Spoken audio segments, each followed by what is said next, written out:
Hello fur parents! It's summer season again, and I am making this video to remind you, fur parents, the danger of heat stroke in dogs. Without further ado, let's get started. First, let's understand what heat stroke is. Heat stroke is a term commonly used for hyperthermia or elevated body temperature. Generally speaking, if a pet's body temperature exceeds 103 degrees Fahrenheit or 39.4 degrees Celsius, it is considered abnormal or hyperthermic. Body temperatures above 106 degrees Fahrenheit without previous signs of illness are most commonly associated with exposure to excessive external or environmental heat and are often referred to as heat stroke. The critical temperature where multiple organ failure and impending death occurs is around 107 degrees Fahrenheit to 109 degrees Fahrenheit or 41.2 to 42.7 degrees Celsius. So this is the most important question for us for parents. How do I know if my pet has heat stroke? Dogs suffering from heat stroke can have elevated breathing rates, dry or sticky gums, abnormal gum color, bruising in the gums, may appear lethargic or disoriented, and can have seizures. This video shows the signs of heat stroke and what it looks like when a dog is having a heat stroke. This video is from 602 Daily TV. Credit to the owner. What causes a heat stroke? The most common cause of heat stroke or hyperthermia is leaving a dog in a car with inadequate ventilation. The dog's body temperature in this situation can elevate very rapidly, often within minutes. Their primary way of regulating their temperature is by panting.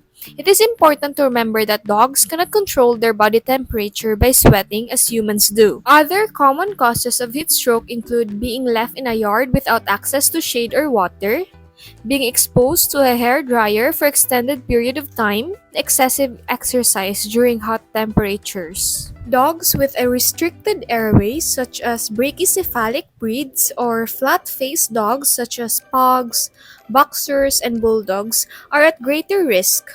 In these breeds, clinical signs of heat stroke can occur when the outside temperature and humidity are only moderately elevated.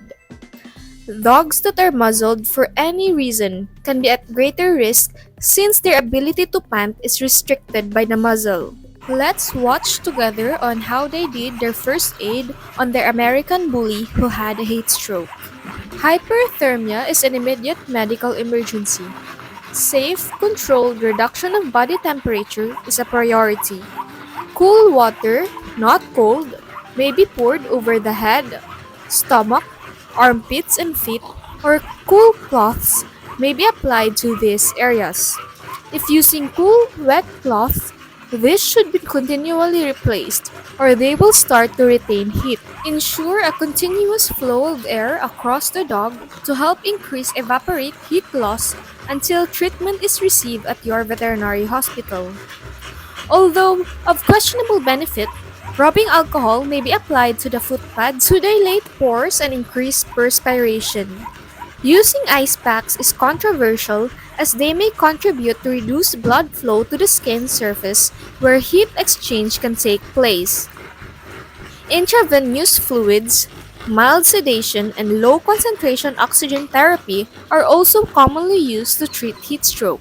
Dog's rectal temperature, meaning that the temperature of the dog will be measured through the anus, will be monitored and the treatment will be discontinued once the dog shows signs of recovery or the temperature has fallen to 103 degrees Fahrenheit or 39.4 degrees Celsius.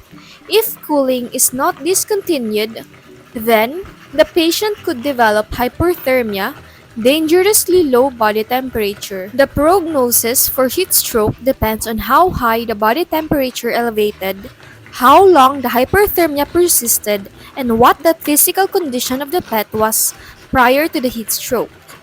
If the body temperature did not become extremely high, most healthy pets will recover quickly if they are treated immediately.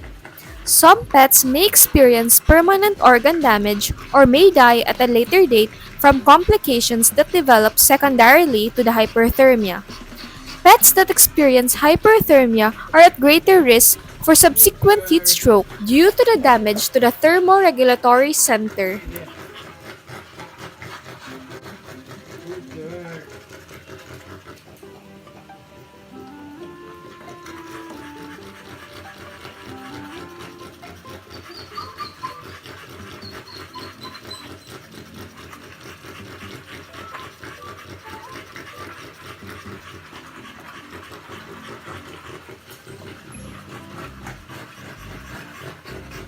Thank you for watching. Don't forget to like, subscribe, and share our video.